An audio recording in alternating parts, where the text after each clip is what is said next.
Donc, tu nous fais signe si on doit commencer. OK. Qui va recommander notre réunion au Seigneur? Un candidat? Un candidat qui recommande notre réunion au Seigneur. Allez-y, frère Pierre. Oh!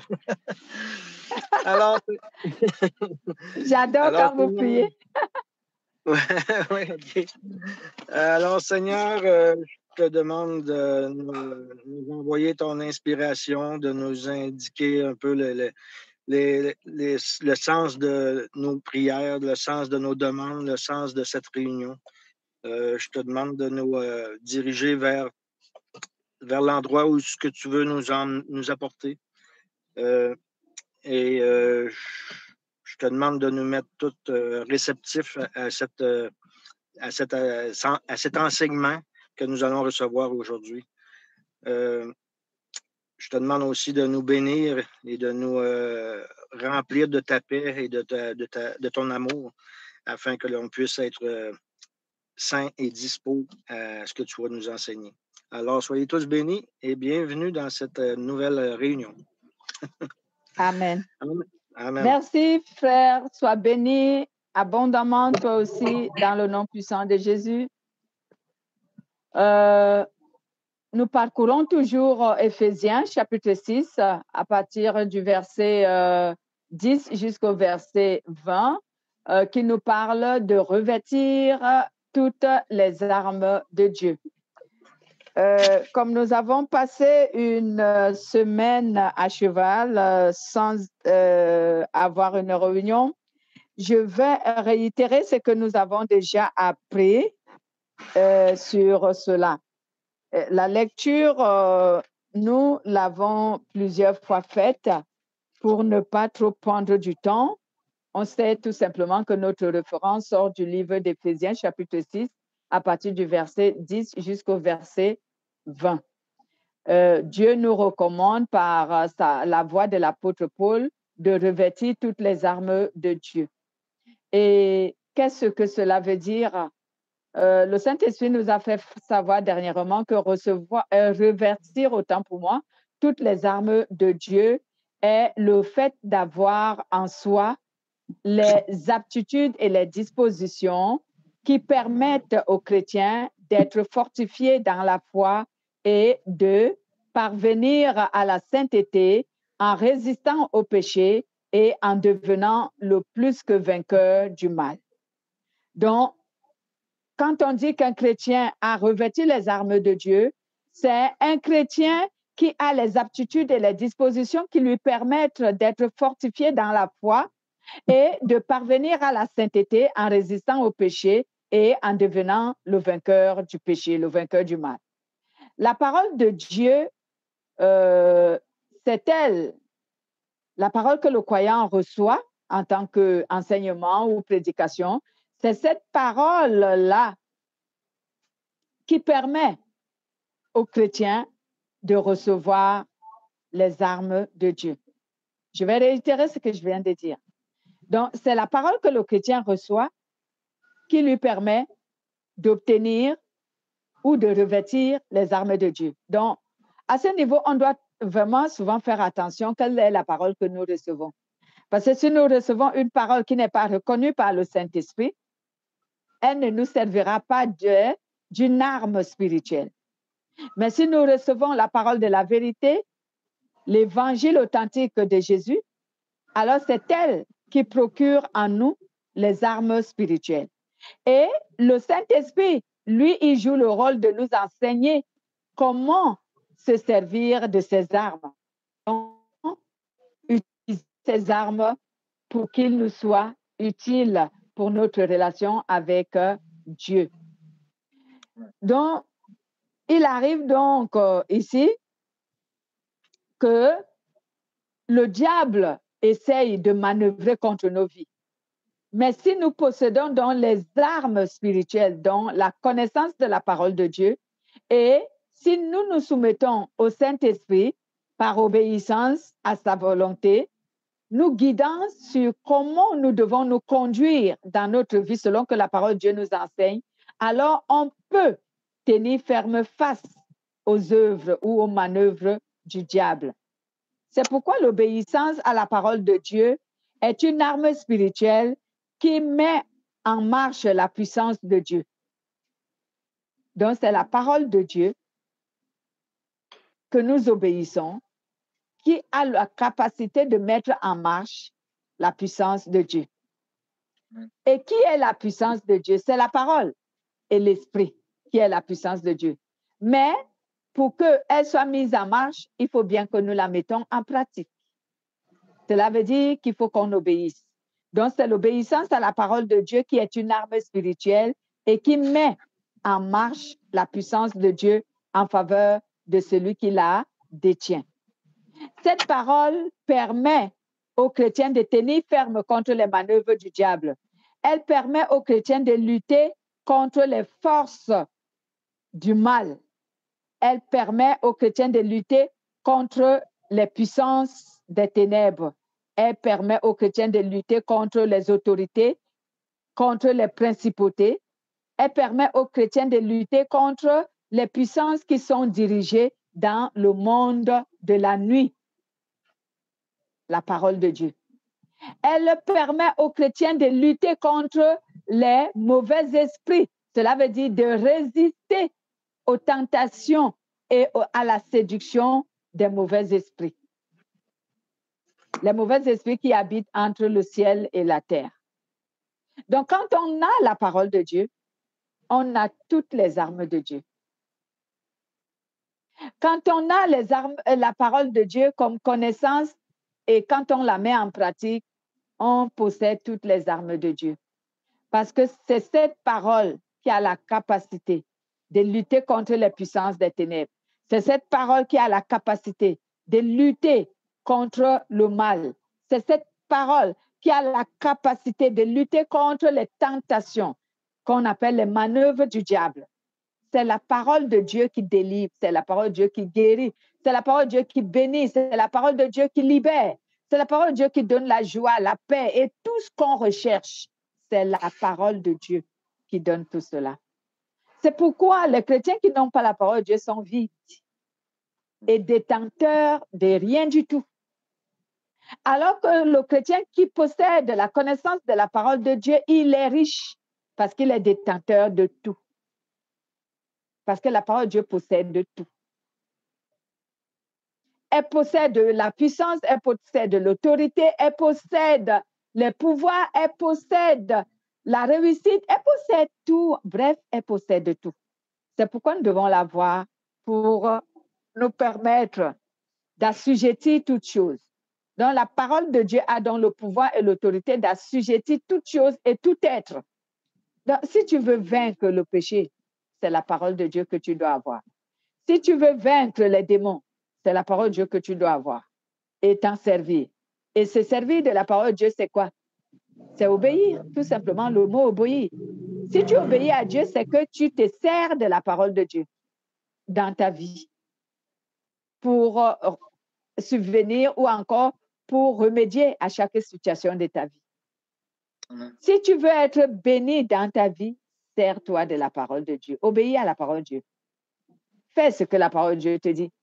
Dieu dit dans sa parole, dans le livre de Deutéronome, il dit, si vous mettez en pratique tous les commandements que je viens de vous donner aujourd'hui, la bénédiction vous accompagnera partout où vous serez. Aujourd'hui, malheureusement, beaucoup de chrétiens ne comprennent pas cette parole. Ils sont à la recherche de la bénédiction et pourtant Dieu a dit, c'est la bénédiction qui vous accompagnera. Il n'a pas dit, vous allez la rechercher pour la trouver. Il a dit, elle vous accompagnera. Elle vous accompagnera. Si vous mettez en pratique ma parole que je vous donne aujourd'hui, si vous obéissez à mes commandements, ma bénédiction vous accompagnera partout où vous irez. Amen. Mais c'est le contraire que nous faisons aujourd'hui. Nous, on la recherche. Alors qu'il ne nous a pas été dit de la rechercher, il nous a été dit tout simplement d'obéir et elle nous accompagnera. Donc, tu veux la sécurité, elle t'accompagnera parce que tu obéis à la parole de Dieu. Tu veux la bénédiction, peu importe laquelle, elle t'accompagnera partout où tu seras. Souvenez-vous que la parole de Dieu dit même également dans le livre des Psaumes que fais de l'Éternel tes délices et il te donnera ce que ton cœur désire. Psaume 37, verset 4. Et pourtant, ce n'est pas ce que l'on nous fait croire. On recherche la bénédiction, on recherche la guérison, on recherche. Et pourtant, Dieu nous a dit, si vous m'obéissez, vous n'aurez pas besoin de rechercher tout cela. Tout cela sera avec vous. Et partout où vous irez, cela ira avec vous. Oh Seigneur, c'est bien de connaître la parole de Dieu parce que c'est là le véritable mystère de la vie avec Dieu. Donc, il nous a été dit dans ces références de Éphésiens, chapitre 6, l'apôtre Paul nous a exhorté de ne pas lutter contre la chair et le sang. Cela veut dire contre les êtres humains. En d'autres termes, qu'est-ce qu'il voulait dire? L'apôtre Paul voulait nous faire savoir que nous n'avons pas besoin de combattre les humains. Mais ce dont nous avons besoin, c'est de lutter contre le mal. Et même, je vous dirai un secret, nous n'avons pas besoin même de combattre les démons. On a juste besoin de lutter contre le mal. Et le mal qui donne accès ou qui permet aux démons d'œuvrer dans notre vie et d'avoir la réussite, c'est le péché. Donc, si tu luttes contre le péché, tu as la victoire sur les démons. Si tu luttes contre le péché, tu as la victoire sur les forces du mal. Si tu luttes contre le péché, tu as la victoire même sur les êtres humains qui se sont faits des satanistes. C'est pourquoi l'apôtre Paul nous a dit, vous n'avez pas besoin de lutter contre la chair et le sang. Donc, vous n'avez pas besoin de combattre les humains, les êtres. Vous avez juste besoin de combattre un ennemi. Moi, j'ai l'habitude de dire aux gens, nous n'avons pas plusieurs ennemis, les chrétiens. On a un seul. Ne nous dispersons pas. Quand la Bible dit vos ennemis, non. Il n'en existe. Est-ce que je contredis la Bible? Non. Il n'en existe pas plusieurs. Il existe un seul ennemi. C'est le péché. C'est lui qui est l'ennemi de l'homme. Le seul. Et je vous assure que lorsque nous nous concentrons à ce seul et l'unique péché et ennemi, on devient le vainqueur de tous. Amen. De tout autre ennemi.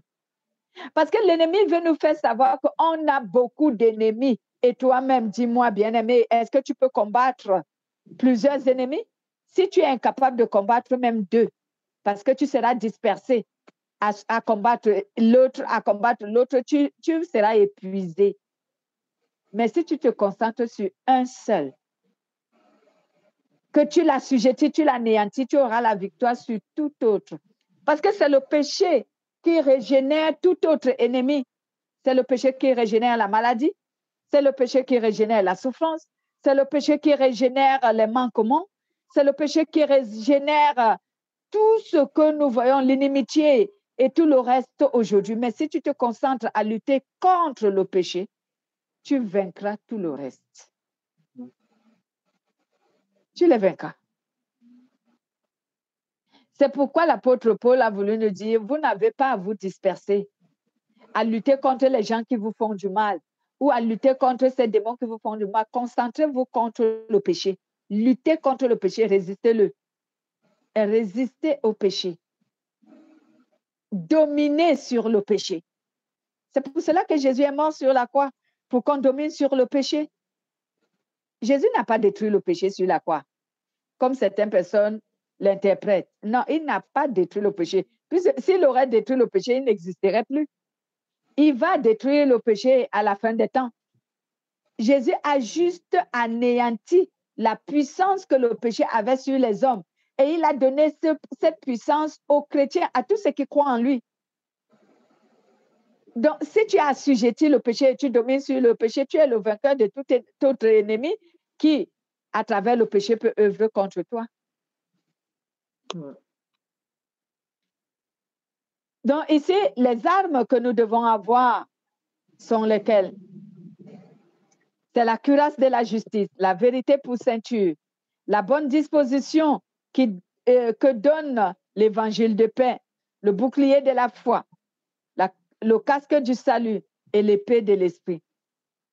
Ce sont les 6 armes que le Saint-Esprit a inspiré l'apôtre Paul pour qu'il nous écrive ce qu'il veut que nous nous revêtissons.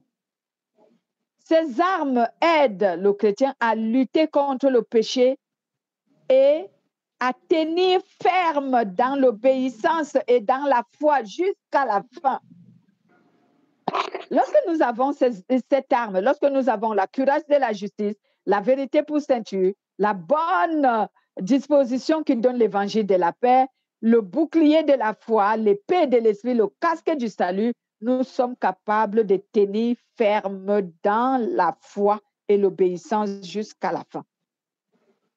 On sera capable de tenir. Parce que celui qui nous donne ces armes, le Saint-Esprit, il est là pour nous aider à tenir debout. Ce qu'il veut, c'est qu'on possède les armes que lui, il s'en sert pour nous aider à tenir ferme dans l'obéissance et dans la foi. Donc, en quoi consistaient ces armes? Je vais faire l'analyse, c'est que un peu l'analyse de ces armes pour que nous les comprenions. Ce sont, comme j'ai dit au départ, obtenir les armes spirituelles, c'est obtenir les aptitudes et les dispositions. Donc, la vérité pour ceinture est le fait de vivre dans la crainte de Dieu sans se laisser corrompre par le mal. Quand on dit qu'un chrétien a cette arme qu'on appelle la vérité pour ceinture, c'est un chrétien qui vit dans la crainte de Dieu et il ne se laisse nullement pas corrompre par le péché. Il se protège du péché et il résiste au péché. Il vit et pratique la crainte de Dieu. C'est ce chrétien qui est dans la vérité. Donc, la vérité pour ceinture, c'est que tu possèdes la vérité, tu vis dans la vérité. Et vivre dans la vérité, c'est avoir la crainte de Dieu. La crainte de Dieu. Et te protéger de telle sorte que tu ne te laisses pas corrompre par le mal. On a lu Proverbe 1, verset 7. On a lu Proverbe 15, verset 22, 3. La deuxième arme, c'est la cuirasse de la justice. La cuirasse de la justice est le fait d'avoir un cœur pur, lavé de tout péché. En d'autres termes, c'est le fait d'avoir un cœur qui n'entretient aucun péché.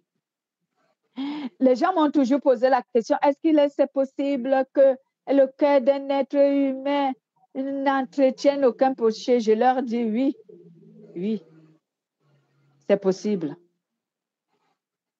C'est possible, bien-aimé. La Bible déclare que rien n'est impossible à Dieu. Si Dieu vit en nous, qu'est-ce qui serait impossible à Dieu de nous rendre purs et saints à tel point que notre cœur n'entretienne aucun péché? J'ai expliqué dernièrement ce que c'est qu'un cœur qui n'entretient aucun péché. C'est un cœur dont on ne trouvera jamais un péché qui est entretenu, donc qui est gardé, qui est cajolé dans le cœur. Non. Mais ce cœur peut être séduit et soumis au péché. Cela veut dire succomber au péché. Ce cœur peut succomber au péché, mais il ne demeure pas dans le péché. C'est comme quelqu'un qui balaie sa maison et la nettoie et ne permet pas que sa maison soit seule et sale, autant pour moi. C'est ça. Quand on est quelqu'un de propre, on nettoie sa maison, on arrange, on lave, parce qu'on ne veut pas voir la saleté dans la maison. C'est comme ça le cœur d'un chrétien qui n'entretient aucun péché. Il ne veut pas sauvegarder un péché dans son cœur. Il ne veut pas animer un péché dans son cœur. Il ne veut pas qu'un péché demeure dans son cœur.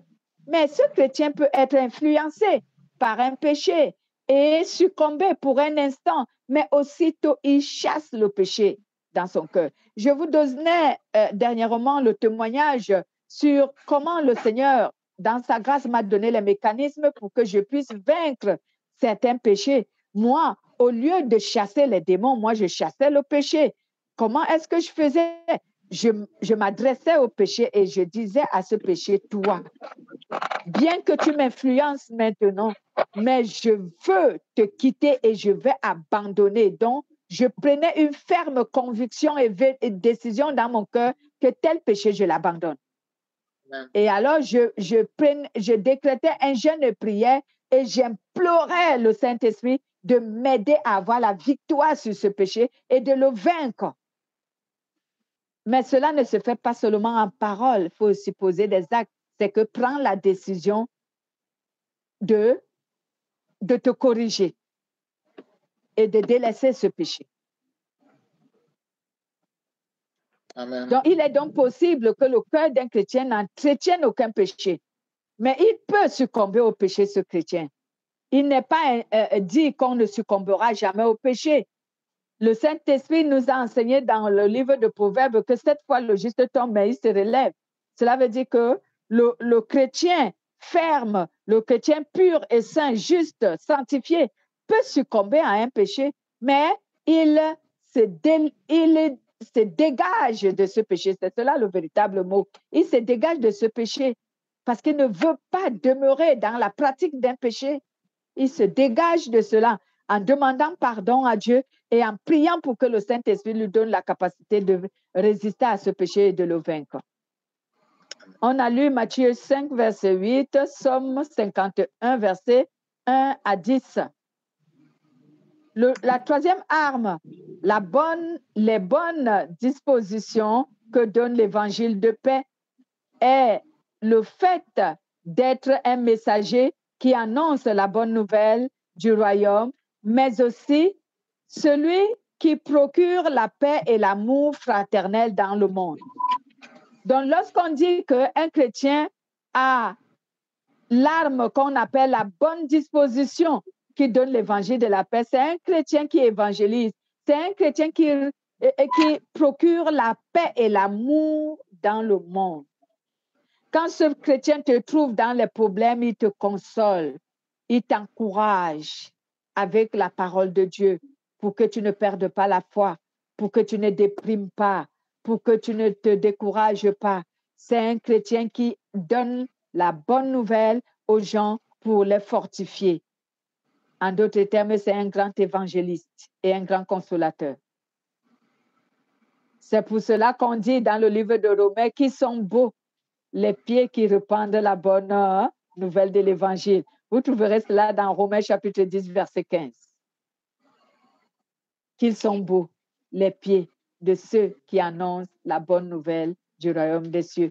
Donc, ceux qui répandent la paix dans le monde, ceux qui répandent et qui procurent l'amour aux gens, qui fortifient les gens, qui les encouragent à ne pas se décourager, à ne pas se lasser, à ne pas se déprimer, à prendre courage et à garder la foi. Car Jésus est toujours vivant et il agit. Il dit, si quelqu'un me cherche de tout son cœur, je me laisserai trouver. Donc, celui qui procure la paix aux gens, celui-là possède l'arme qu'on appelle les bonnes dispositions que donne l'évangile de paix. On a parlé, si je ne me trompe pas, du bouclier de la foi également, qui est le fait d'être persévérant dans l'obéissance. Le bouclier de la foi, c'est le fait d'être persévérant dans l'obéissance. Mais aussi, en d'autres termes, c'est également le fait d'avoir la foi inébranlable. Une foi inébranlable, une foi solide, une foi ferme face aux épreuves. Parce que souvent, les épreuves viennent éprouver notre foi. Les épreuves viennent souvent éprouver notre foi. Mais un chrétien qui a une foi ferme, une foi solide, une foi inébranlable, peu importe l'épreuve, il ne se laissera pas ébranler par cette épreuve. Quelles que soient les tribulations, les souffrances, les difficultés, il ne se laissera pas ébranler par tout cela. C'est celui-là qui porte le bouclier de la foi. Donc, nous devons, en tant que chrétiens, affermir notre foi. Nous devons affermir notre foi, afin que peu importe l'épreuve, que ta foi ne s'ébranle pas, que ta foi ne défaille pas. Parce qu'une foi qui défaille, cela donne tellement l'occasion au diable de continuer à te détruire. Et la foi inébranlable, c'est une confiance, j'aimerais dire, c'est une grande confiance que l'on fait à Jésus, que le croyant met en Jésus. Je prends un exemple. Les enfants, les jeunes enfants ont toujours confiance en leurs parents, n'est-ce pas? Tout jeune enfant, quand tu le bastonnes, lui, il ne connaît pas la capacité de la force de son père. Tout enfant pense que son père, sa mère, ses parents sont les plus forts. C'est pourquoi quand tu lui fais du mal, il te dit, je m'en vais chercher mes parents. Parce que pour lui, ses parents sont toujours les plus forts. Tout enfant est comme ça. Si tu lui fais du mal, il court vers ses parents. Parce qu'il considère que ses parents sont toujours les plus forts. Et c'est ce que Dieu attend de nous dans notre foi. Il veut que lorsque nous sommes confrontés aux difficultés, qu'on court vers lui parce qu'il est le plus fort. Il est le plus fort. Et on ne doit pas perdre la foi. Perdre la foi, c'est comme si tu n'avais plus confiance en Jésus. C'est ça la perte de la foi. Quand tu n'as plus confiance en Jésus, qu'est-ce qui se passe? Tu vas chercher de l'aide ailleurs au lieu de courir vers Jésus. Tu vas chercher de l'aide ailleurs. C'est que tu as perdu la foi. Il y a beaucoup d'exemples, je ne pourrais pas les énumérer tout aujourd'hui, mais nous pouvons comprendre ce que je veux dire. Un chrétien qui est confronté à une difficulté, par exemple, au lieu de courir à Dieu au travers de la prière et l'obéissance, lui, il va chercher la facilité pour sortir de sa situation. Et cette facilité est en rapport avec le péché. Il préfère pratiquer le péché pour sortir de sa situation que de supporter, obéir à Dieu et de prier. C'est ce qu'on appelle tu as perdu la foi. Mais quand on est confronté aux difficultés, on doit courir vers Jésus. Parce on doit faire comme les tout petits, les enfants. Il est notre force. On doit courir vers lui à travers la prière et l'obéissance. On doit continuer à obéir et à prier. Moi, quand il m'arrive les difficultés dans ma vie, qu'est-ce que je fais? Je peux m'enfermer dans ma maison. Je peux pleurer sous les pieds de Jésus de toutes les larmes de mes yeux. Je peux même crier, mais je m'enferme dans ma maison. Et je pleure pour que le Seigneur vienne me secourir. Et le Seigneur vient toujours me secourir. La Bible déclare dans le livre des Psaumes 34, l'Éternel entend les cris des justes et il vient à leur secours. Moi, c'est ma méthode. Quand j'ai des difficultés, lorsque je suis dépassée de mes difficultés, j'entre dans ma maison, je m'enferme et je pleure devant le Seigneur.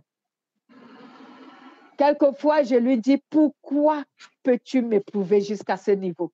Je n'ai pas autant de force que tu penses que je peux supporter tout cela. Viens me délivrer de cela. Et dès que je finis, j'essuie mes larmes et je sors. Et je n'irai pas chercher le secours ailleurs. Je me suis déjà confiée au Seigneur. Donc, c'est ça, une foi inébranlable. Quelqu'un qui a cette arme ne cherche pas de l'aide en dehors de Jésus. il ne cherche pas de l'aide en dehors de la parole de Dieu. Il cherche de l'aide qu'auprès de Jésus. Il tient sa foi, la foi ferme, c'est demeurer dans l'obéissance et dans la prière. C'est une foi inébranlable. On ne lira pas, mais je vais vous donner les références. Hébreux 11, 6. Matthieu 7, 24 à 27. 1 Pierre, chapitre 1. Matthieu, chapitre 7, verset 24 à 27. 1 Pierre, chapitre 1, verset 6 à 7. Voici, ceci nous parle de la foi qui doit être fortifiée afin que notre foi soit inébranlable face aux épreuves. La 5e arme, c'est le casque du salut, qui est le fait d'avoir une conscience pure qui ne se reproche d'aucune faute devant Dieu et devant les hommes. Donc, quand on dit qu'un chrétien a le casque du salut, c'est un chrétien qui a une conscience pure, qui ne lui reproche d'aucune faute, que ce soit devant Dieu, que ce soit devant les humains. Parce que souvent, il y a les chrétiens qui n'ont pas de conscience qui est pure. Ils ont des choses dont on les reproche, dont Dieu les reproche et dont les humains les reprochent. Mais je serai un peu plus explicite ici. Les humains peuvent te reprocher les choses. C'est bien normal. Mais si Dieu ne te les reproche pas, alors sois heureux. Parce qu'il peut arriver que les humains nous reprochent les choses. Donc Dieu ne nous reproche pas. Alors si Dieu ne nous les reproche pas, qu'on soit heureux. Cela veut dire que devant Dieu, ce n'est pas un péché. Mais si les hommes te reprochent quelque chose et que Dieu aussi te le reproche, alors sache que cela est un problème.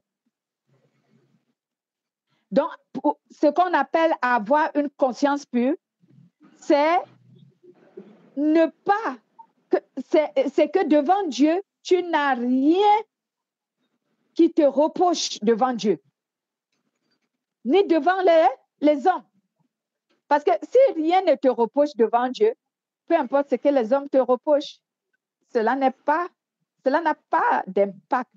Mais si les hommes te reprochent quelque chose et que Dieu aussi te le reproche, alors bien-aimé, travaille là-dessus pour résoudre cela. Donc, c'est cela, le casque du salut. Le casque du salut est aussi, en d'autres termes, le casque du salut est aussi l'obtention du Saint-Esprit. Quand on reçoit le Saint-Esprit, on obtient le casque du salut. Parce que quand nous regardons le soldat que j'ai envoyé sur le groupe qui portait l'armure de Dieu, le casque du salut se porte ou sur la tête. Et il protège quoi sur notre tête? Il protège notre esprit. Et la Bible nous déclare que le Saint-Esprit habite notre esprit et c'est lui qui atteste à notre esprit que nous sommes enfants de Dieu. Donc, quand tu obtiens également le casque du salut, c'est que tu as le Saint-Esprit. En d'autres termes, c'est cela l'explication du casque du salut.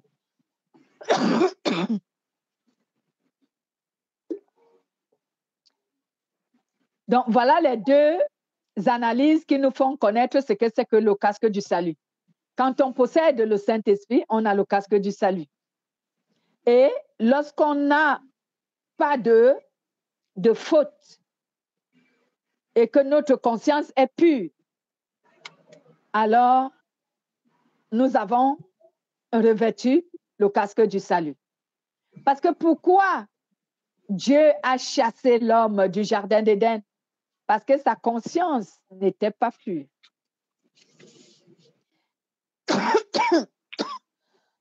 Excusez-moi.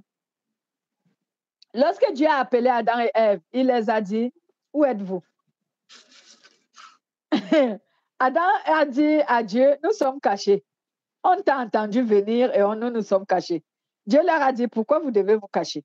Parce que leur conscience leur reprochait le péché qu'ils avaient commis contre Dieu.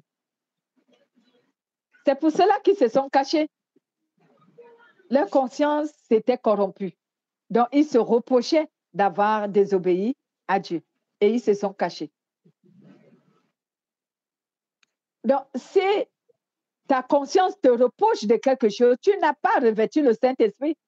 Et même si tu as, excusez-moi, si votre conscience vous reproche de quelque chose, c'est que vous n'avez pas revêtu le casque du Saint-Esprit. Parce que le Saint-Esprit même peut vous quitter parce que votre conscience est impure. Le Saint-Esprit même peut vous quitter à cause de l'impureté de votre conscience. Donc, un chrétien doit travailler sa conscience pour que sa conscience ne lui reproche de rien devant Dieu. Et c'est pour cela que nous nous cachons, nous aussi, devant Dieu comme Adam et Ève. Parce qu'on a des choses dont Dieu nous reproche, notre conscience nous reproche. Parce qu'on a pratiqué ce qui est mal devant Dieu. La référence est Actes des Apôtres, chapitre 24, verset 16, qui nous parle de ne pas avoir une conscience qui est impure devant Dieu ni devant les hommes. L'épée de l'esprit, c'est une arme. C'est ce fait que la parole de Dieu n'a d'égard pour personne. J'adore cette parole, excusez-moi. L'épée du Saint-Esprit, c'est ce fait que la parole de Dieu n'a égard pour personne, car elle reprend, elle corrige, elle dirige, elle éduque. Ah, la parole de Dieu. La parole de Dieu n'a égard pour personne, bien-aimé, car lorsqu'elle sort, elle sort pour reprendre, pour corriger, pour diriger, pour éduquer, pour discipliner, pour sanctifier et voire même pour délivrer quiconque la reçoit.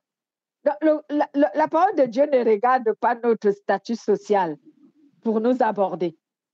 La parole de Dieu ne regarde pas notre rang social. La parole de Dieu ne regarde pas notre compte en banque. La parole de Dieu ne regarde pas notre titre, notre fonction. Elle s'en fiche. La parole de Dieu n'a égard pour personne.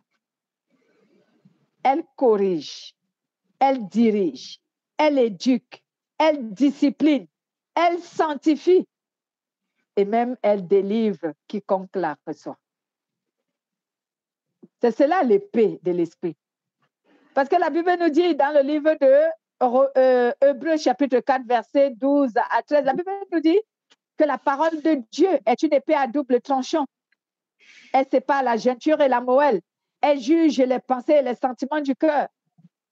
Et si la parole de Dieu avait égard pour les gens, elle ne devait pas juger tout le monde. Elle ne devait pas condamner les actes de tout le monde. Elle ne devait pas corriger les gens. Mais la parole de Dieu n'a égard pour personne. Lorsqu'elle dit qu'elle te reprend, peu importe ton rang social, ta richesse, ton compte en banque, elle ne s'intéresse pas à cela. Elle fait ce qu'elle a été déclarée à faire.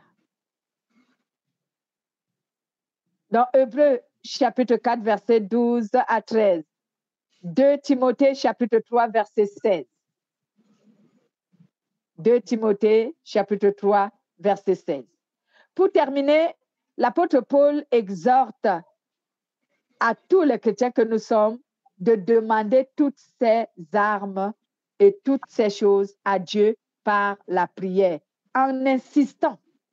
On doit demander tout cela à Dieu en insistant.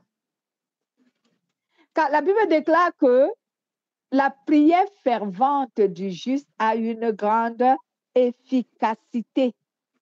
Donc, si nous demandons à Dieu, Seigneur, je veux avoir toutes tes armes, Je veux revêtir toutes tes armes, donne-les-moi. Ce sont des prières que Dieu ne peut pas manquer d'exaucer. Mais par contre, nous, les chrétiens, aujourd'hui, on perd notre temps à demander des choses qui satisfont ici notre chair, les choses qui rend agréable notre chair. C'est tout ce que nous perdons le temps à demander à Dieu. Voici des choses spirituelles dont nous devons demander. Comme la Bible dit dans Colossiens, chapitre 3, à partir du verset 1 à 2 ou 4, la Bible dit, cherchez les choses d'en haut, où Christ est glorieux, et non les choses d'en bas, sur la terre. Mais nous, ce dont nous nous attardons en tant que chrétiens, même aujourd'hui où nous savons que bientôt le Christ sera de retour et que bientôt la fin des temps va arriver, on s'attarde toujours à demander les choses du monde. Nous sommes à la dernière heure. Et jusque-là, les gens continuent à demander tout simplement ce qui satisfait leur chair. Bien-aimés, est-ce qu'on veut que la mort nous surprenne? Jésus dit à travers l'apôtre Paul sur ce verset, à partir du verset 18 de Éphésiens chapitre 6, à partir du verset 18 jusqu'à 20. L'apôtre Paul a beaucoup insisté en ce qui concerne la prière. Il nous a dit de prier par la foi, inspiré par le Saint-Esprit. On doit insister à demander ces choses à Dieu pour qu'il nous les donne, parce que c'est ce qui nous permettra de demeurer fidèles à Dieu jusqu'à la fin. Si tu n'as pas les armes spirituelles, tu ne pourras pas demeurer fidèle à Dieu jusqu'à la fin. Tu ne pourras pas. Tu seras séduite et tu abandonneras la foi. Jésus lui-même nous a exhortés sur le livre de Luc, chapitre 18, au verset 1 à 8. Comment nous devons insister de demander des choses spirituelles à Dieu.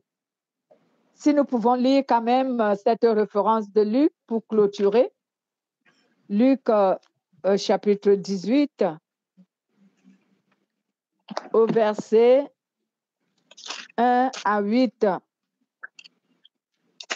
OK. 18, 1 à 8. Jésus leur adressa une parabole pour montrer qu'il faut toujours prier et ne point se relâcher. Il dit, il y avait dans une ville un juge qui ne craignait point Dieu et qui n'avait d'égard pour personne. Il y avait aussi dans cette ville une veuve qui venait lui dire, fais-moi justice de ma part, de ma partie adverse.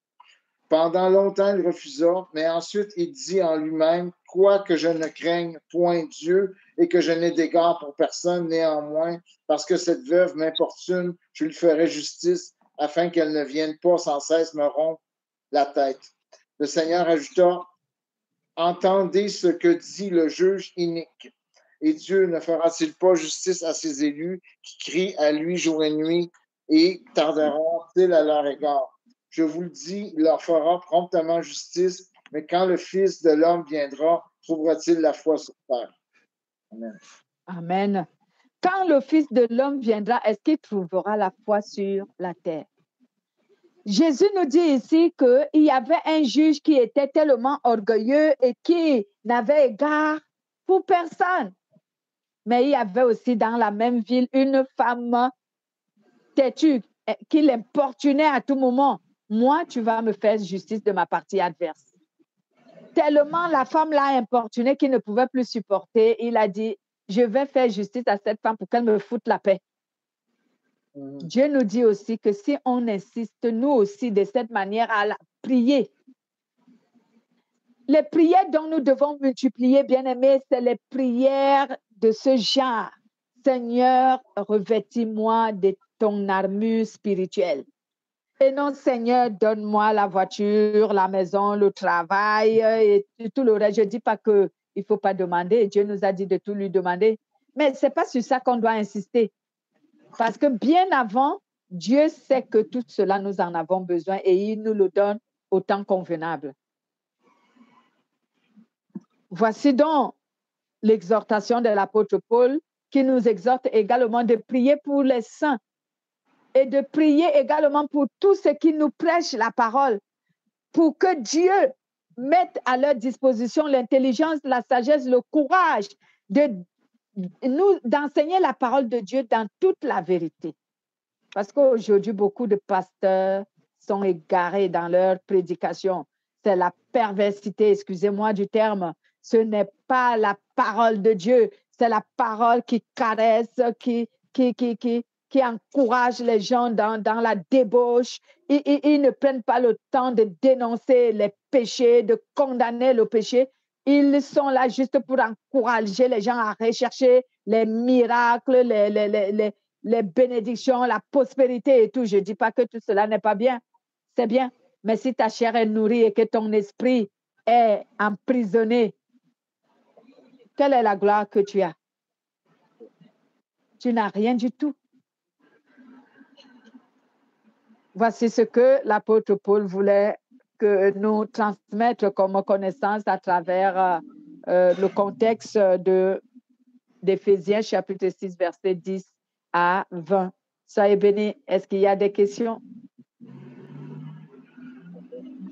Il y a beaucoup de stock. C'est une grosse conclusion. Amen. Soyez bénis donc. On va s'arrêter là pour aujourd'hui. On continuera sur, je pense, les salutations que l'apôtre Paul avait données pour conclure le livre d'Éphésiens. Donc, salutations finales, on en parlera un peu dimanche prochain pour terminer le livre d'Éphésiens. Que Dieu vous bénisse et qu'en vous, il dépose une grâce particulière au nom de Jésus-Christ. Amen. Bon dimanche. Bonne semaine. Nicolas. Bonne semaine. Bye bye. Bye, Christian. Bye.